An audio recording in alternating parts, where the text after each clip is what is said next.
새로 온 선생님. 자작나무 길의 아름다움이 보이지 않고 아무 소리도 들리지 않았던 것은 그날 아침이 처음이었다. 그날 아침 앤이 학교에 도착했을 때 주위는 물을 끼얹은 듯 조용했다. 앤이 오면 모두 제자리에 얌전히 앉아있으라고 전임 선생님이 아이들에게 일렀으므로 앤이 교실에 들어서니 반짝반짝 빈다는 아침의 얼굴과 뭔가 묻고 싶어 하는 듯한 반짝이는 눈이 가지런히 줄지어 맞아주었다. 앤은 모자를 걸고 학생들 앞에 서면서 마음속으로 이 떨리고 어색한 기분이 겉으로 나타나지 않게 해달라고 빌었다. 앤은 어젯밤 12시까지 일어나 앉아 학기 첫날에 학생들에게 들려줄 연설문을 만들었다. 쓰고는 지우고 다시 쓰고 또 지우면서 고생고생하여 완성한 뒤 완전히 외워버렸다. 연설문은 아주 훌륭하게 만들어졌으며 서로 도와가면서 열심히 지식을 구해나가자는 높은 이상이 담겨 있었다. 다만 한 가지 난처한 점은 그 애써 만든 연설문이 지금 한마디도 떠오르지 않는다는 일이었다. 앤은 정말은 10초쯤이었는데 1년이나 지난 듯 느껴진 다음에 기어들어가는 목소리로 말했다. 성경책을 꺼내요. 앤은 아이들이 떠들며 책상 뚜껑을 열었다 닫았다 시끄러운 소리를 내는 틈에 기진맥진하여 의자에 쓰러지듯 앉았다.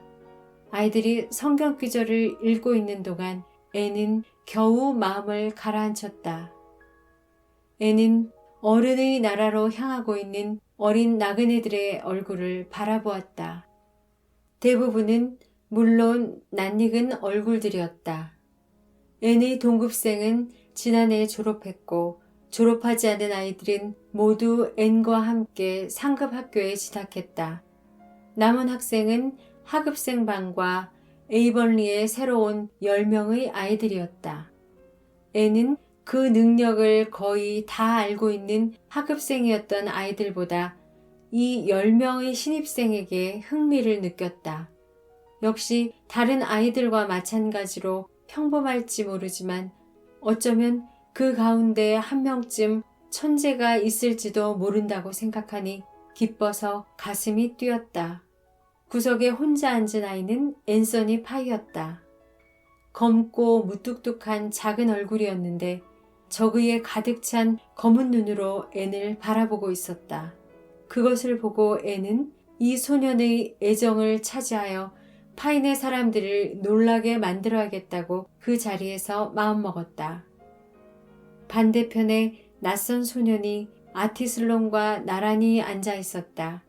명랑해 보이는 아이로 주근깨 투성이 얼굴에 주먹코와 큰 물빛 눈과 하얀 속눈썹을 갖고 있었다. 아마 돈일네 아들이리라. 이 아이와 매우 닮은 것으로 보아 통로 건너편에 메리벨과 나란히 앉은 아이는 그의 누이 동생임에 틀림없었다. 앤은 아이들을 이런 차림으로 학교에 보내는 어머니는 어떤 사람일까 생각했다. 너덜너덜한 무명 레이스로 가장자리를 두른 빛바랜 분홍 비단 옷에 더러운 양가죽 덧신과 비단 양말을 신고 있었으며 모래빛 머리를 곱슬곱슬하게 지져 꼭대기에 머리보다 더 큰 화려한 핑크빛 나비 리본으로 묶고 있었다. 그 아이의 표정으로 보아 아이 자신은 매우 만족하고 있는 듯 했다. 연한 갈색 머리카락이 어깨 위에 매끈매끈한 비단같이 굽이치고 있는 얼굴이 창백한 아이. 앤은 애니터 베림에 틀림없다고 생각했다. 지금까지 뉴브릿지 학교 구역에 살고 있었는데 부모가 집을 50야드 북쪽으로 옮겨서 에버니 구역으로 편입된 것이다. 얼굴빛 나쁘고 한자리에 셋이 앉아있는 소녀들은 코튼 집안 아이들이었다. 다갈색 긴 머리에 갈색 눈을 한 작은 미인 프릴리 로저스는 성경책 너머로 잭 길리스에게 요염한 눈길을 던지고 있었다. 프릴리의 아버지는 얼마 전 재혼하여 프릴리를 글래프턴의 할머니 집에서 다시 데려왔다. 뒷자리에는 키가 크고 못생긴 소녀가 손발을 어쩔 줄 몰라 하면서 앉아 있었는데 나중에 알고 보니 바버러 쇼라는 이름으로 에이번리의 고모집에서 살고 있었다. 바버러는 통로를 지나가다가 자주 자기 발이나 남의 발에 걸려 넘어지고는 했다. 그렇지 않았을 때는 좀처럼 없는 사건이라 하여 에버니 학생들이 학교 입구의 벽에 크게 써서 축하한다는 것도 애는 알게 되었다. 앤의 눈이 맨 앞줄에 앉아 이쪽을 바라보는 소년의 눈과 마주쳤을 때 이 아이가 자기가 찾고 있던 천재로구나 하는 생각이 들었다. 앤은 뭐라 말할 수 없는 설렘을 느꼈다. 앤은 이 아이가 폴 어빙에 틀림없다고 생각했다. 린드 부인의 말대로 이 소녀는 에이번리의 아이들과 다른 데가 있었다. 에이번리뿐 아니라 다른 어느 고장의 아이들과도 다른 데가 있었다. 앤을 열심히 지켜보는 파란 눈에서 이상하리만큼 앤과 같은 영혼이 엿보이고 있었다. 어딘지 모르게 앤과 닮은 영혼이 깃들어 있다는 것이 느껴졌다. 앤은 폴이 10살임을 알고 있었지만 8살쯤으로밖에 보이지 않았다. 어린아이로서는 좀처럼 보기 드문 아름답고 작은 얼굴로 섬세하고 고상한 이목구비를 갖추고 있었다. 그 얼굴을 밤새 고수머리가 후광처럼 감싸고 있었다. 입은 크지만 보기 싫게 튀어나오지 않았고 기분 좋은 형태였으며 가볍게 담은 붉은 입술이 아름다운 선을 그리다가 양쪽 끝에서 야무지게 합쳐져 있어 바로 그 옆에 보조개가 있어도 어울릴 것 같았다. 진지하고도 깊은 명상에 잠긴 듯한 표정으로 미루어 육체보다 정신면이 훨씬 어른스러운 것 같았다. 하지만 앤이 조용한 미소를 던지자 폴은 곧 미소로 답했기 때문에 그런 표정은 사라져버렸다. 그 미소는 소년 내부의 램프에 갑자기 불이 켜지고 타올라 머리에서 발끝까지 온몸을 환하게 비춰주는 것 같았다. 무엇보다도 기쁜 것은 의식적인 노력이나 동기에서가 아니라 흔히 볼 수 없는 아름답고도 부드러운 숨은 개성이 저절로 넘치고 있다는 점이었다. 그러한 순간적인 미소를 주고받았을 뿐 앤과 폴은 아직 한마디도 주고받지 않았는데 영원한 친구가 되었다. 그날은 꿈같이 지나가고 앤은 그 뒤에도 그날 하루를 어떻게 보냈는지 도저히 기억할 수가 없었다. 가르치고 있는 것이 자기가 아니라 어떤 다른 사람 같은 느낌이었다. 학생들이 책을 읽는 소리를 듣거나 계산을 하고 글씨를 써보이는 것도 모두 기계적으로 했다.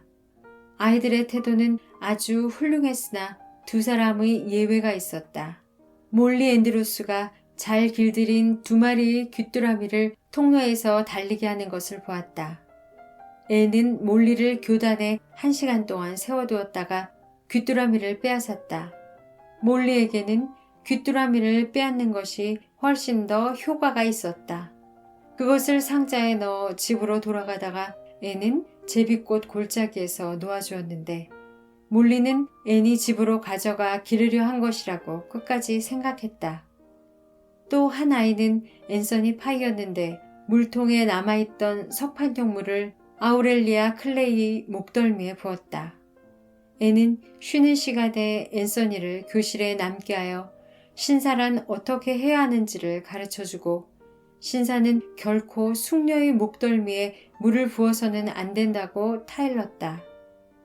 나의 학생은 모두 신사가 되어주었으면 좋겠다고 앤은 상냥하게 호소했다. 그러나 불행히도 앤서니는 조금도 감동하지 않았다. 전과 다름없이 심술궂은 얼굴로 아무 말 없이 서 있다가 훈계가 끝나자 무시하듯 휘파람을 불며 나가버렸다. 앤은 한숨이 나왔지만 파인의 가족 중 누군가의 애정을 얻는 일은 로마의 역사와 마찬가지로 하루아침에 이루어지는 것이 아니라고 생각하며 스스로를 달랬다.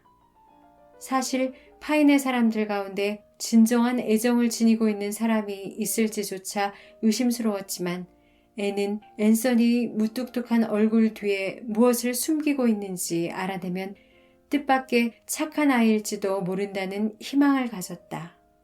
수업이 끝나고 아이들이 집으로 돌아가자 애는 기진맥진하여 의자에 앉았다. 머리가 지끈지끈 아프고 자신감이 싹 사라지고 없었다. 그리 나쁜 일도 일어나지 않았으므로 자신감을 잃을 까닭이 없었다. 그러나 애는 몹시 피곤했고 도저히 가르치는 일을 좋아하게 될 듯 싶지 않은 기분이 들었다. 그런데 그 좋아하지도 않는 일을 날마다 아마도 40년 동안이나 계속해야 한다니 얼마나 무서운 일인가. 애는 그 자리에 엎드려 울어버릴까 아니면 집에 돌아가 마음 놓고 하얀 자기 방에서 올까 망설이고 있었다. 미처 결정짓지 못하고 있는데 문 밖에서 구두 소리와 오스치는 소리가 들리더니 한 부인이 나타났다. 그녀의 옷차림을 보니 애는 며칠 전 해리슨 씨가 샬럿타운의 가게에서 요란하게 차려입은 여자를 보았는데 꼭 패션 모델과 도깨비를 뒤섞은 것 같았다고 한 말이 생각났다. 이 부인이 입은 파란 비단 여름옷은 온통 부풀려 놓은 데다 주름 장식을 잔뜩 붙여 화려하기 이를 데 없었다. 커다란 흰 시폰 모자에는 좀 길고 너덜너덜한 타조 깃털이 3개 꽂혀 있었다. 커다란 검은 점이 잔뜩 박힌 핑크빛 시몬 베일이 모자 끝에서 어깨까지 치맛자락처럼 늘어져 머리 뒤에서 깃발처럼 펄럭이고 있었다. 그 작은 여자의 몸에 어떻게 그렇게 많이 달 수 있을까 싶을 정도로 보석을 주렁주렁 달고 게다가 강한 향수 냄새까지 풍기고 있었다. 이 아름다운 귀부인이 입을 열었다. 나는 도니일 부인이에요. 엣집이 도니일이에요. 오늘 클로리스 엘미러가 점심 먹으러 돌아왔을 때 잠깐 들은 말이 있어서 왔어요. 이렇게 불쾌한 적은 처음이에요. 죄송합니다. 애는 당황하여 말하면서 오늘 돈을 내 아이들에게 어떤 일이 있었나 생각해 보았지만 아무것도 짚이는 데가 없었다. 클로리스 엘미러가 말했는데 선생님은 우리 성을 도니엘이라고 불렀다지요, 셜리 선생님? 우리 성은 도니엘이라고 니를 강하게 발음해야 해요. 앞으로는 주의해서 불러주시기 바랍니다. 잘 알았습니다. 애는 터져나오는 웃음을 간신히 참으며 말했다. 저도 경험이 있어서 제 이름이 잘못 쓰여지면 얼마나 불쾌한지 알고 있어요. 하물며 잘못 불러준다면 더욱 그렇겠죠. 정말 그래요. 그리고 역시 클라리스 엘미러로부터 들었는데 내 아들을 제이컵이라고 불렀다죠? 아드님이 그렇게 말했거든요. 그럴 줄 알았어요. 도닐 부인의 말투는 이렇게 타락한 세상에 어떻게 아이들에게 존경받기를 바라겠느냐는 것 같았다. 그 애는 너무 서민적인 걸 좋아해서 탈이라니까요, 셜리 선생님. 그 애가 태어났을 때 나는 세인트 클레어라는 이름을 지어주고 싶었어요. 아주 귀족적인 느낌이 들죠? 하지만 아이들 아버지가 자기 삼촌의 이름을 따서 제이컵으로 하겠다고 했어요. 나는 하는 수 없이 승낙했죠. 제이컵은 혼자 사는 돈 많은 노인이었거든요. 그런데 어떻게 됐는지 알겠어요, 셜리 선생님? 아무 죄도 없는 우리 아이가 5살 때 제이컵 삼촌은 결혼했고 지금은 아들이 3이나 있답니다. 이런 망측한 일이 어디 있겠어요? 뻔뻔스럽게도 우리 집에까지 초대장을 보냈더군요, 셜리 선생님. 결혼식 초대장이 왔을 때 나는 말했지요. 제이컵이라는 이름은 이제 지긋지긋해. 이렇게 말이에요. 그날부터 아들을 세인트 클레어라고 부르기로 했어요. 그의 아버지는 지금도 완고하게 제이컵이라고 부르고 있고 그 애도 왠지 그 천한 이름을 좋아한답니다. 하지만 그의 이름은 세인트 클레어이고 앞으로도 세인트 클레어임에 틀림없어요. 부디 셜리 선생님도 그렇게 불러주시기 바랍니다. 클로리스 엘미로한테는 하찮은 착오로 그렇게 된 것이니 얘기하면 이해해 주실 거라고 말해두었지요. 또 닐을 강하게 발음해 주세요. 그리고 세인트 클레어예요. 결코 제이컵이 아니에요. 아시겠죠? 그럼 이만. 도일 부인이 옷자락을 펄럭이며 나가버리자 애는 교실 문을 잠그고 집으로 돌아갔다. 언덕 밑 자작나무 오솔길에 폴 어빙이 서 있었다. 폴은 에이본리 아이들이 라이스 릴리라고 부르는 아름다운 야생 난초를 앤에게 내밀었다. 선생님, 라이트 씬의 목장에서 이 꽃을 발견했어요. 폴은 수줍은 듯 말했다. 선생님 드리려고 가져왔어요. 틀림없이 선생님이 이런 꽃을 좋아하시리라고 생각했어요. 그리고 폴 어빙은 크고 아름다운 눈을 들며 덧붙였다. 저는 선생님이 좋아요. 어머나, 정말 고맙구나. 애는 향기로운 꽃다발을 받아들었다. 폴의 말은 마법의 주문처럼 앤의 마음에서 낙담과 피곤을 가져가 버리고 희망이 샘물처럼 가슴에 솟아오르게 했다. 가벼운 발걸음으로 자작나무 오솔길을 걸어가는 앤을 축복하듯 달콤한 난초 향기가 감돌았다. 집에 돌아가자 머릴러가 몹시 기다리고 있었던 듯이 물었다. 오늘 어떻든? 한 달 뒤에 물어봐 주세요. 그때라면 대답할 수 있겠지만 지금은 저도 잘 모르겠어요. 방금 하루가 끝났을 뿐인걸요. 누가 제 머릿속에 손을 넣고 마구 휘저어 놓은 것처럼 뭐가 뭔지 잘 알 수가 없어요. 하지만 오늘 단 한 가지 해낼 수 있었던 것은 클리피 라이트에게 A라는 글자를 가르친 일이에요. 이제까지 클리피는 그것도 모르고 있었거든요. 이제부터 긴 여행을 떠나 셰익스피어며 밀턴의 걸작 신라권에 이를지도 모를 한 어린아이를 출발점에 세워놓을 수 있었으니 굉장한 일이 아니겠어요? 조금 뒤 찾아온 린드 부인은 더욱 기운나는 소식을 가져다 주었다. 마음씨 좋은 부인은 문에 서서 학교에서 돌아오는 아이들을 기다리고 있다가 새로운 선생님을 어떻게 생각하느냐고 물어보았다. 어느 아이나 모두 너를 아주 좋아한다고 말했어, 앤서니 파이만 빼고. 그 애만은 주저하지 않고 말하더구나. 조금도 좋지 않아요. 여자 선생님이란 모두 틀렸어요. 이렇게 말이야. 정말 파이 집안의 아이답지 않겠니? 너무 언짢게 생각하지 마라. 앤이 조용히 말했다. 조금도 언짢지 않아요. 이제 곧 앤서니 파이가 저를 좋아하도록 만들겠어요. 참을성 있게 친절하게 해주면 틀림없이 좋아하게 될 거예요. 린드 부인은 신중하게 말했다.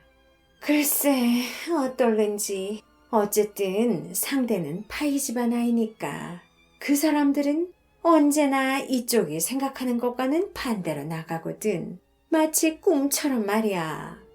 그 도닐 부인 말인데 나는 결코 도닐이라고 부르지 않을 거야. 도닐이 맞는 데다가 지금까지 그렇게 불려왔으니까. 그 여자는 머리가 좀 이상해. 퀸이라는 이름의 고양이를 한 마리 기르고 있는데 식사 때 가족들과 함께 식탁에 앉혀놓고 사기 접시에 음식을 담아준다더구나. 내가 그 여자라면 천벌이 무서워서 그렇게 못할 게다. 토머스의 말로는 도닐 씨는 사리 판단이 올바르고 부지런한 사람이라던데 아내를 고를 때는 그리 분별이 없었던 모양이지.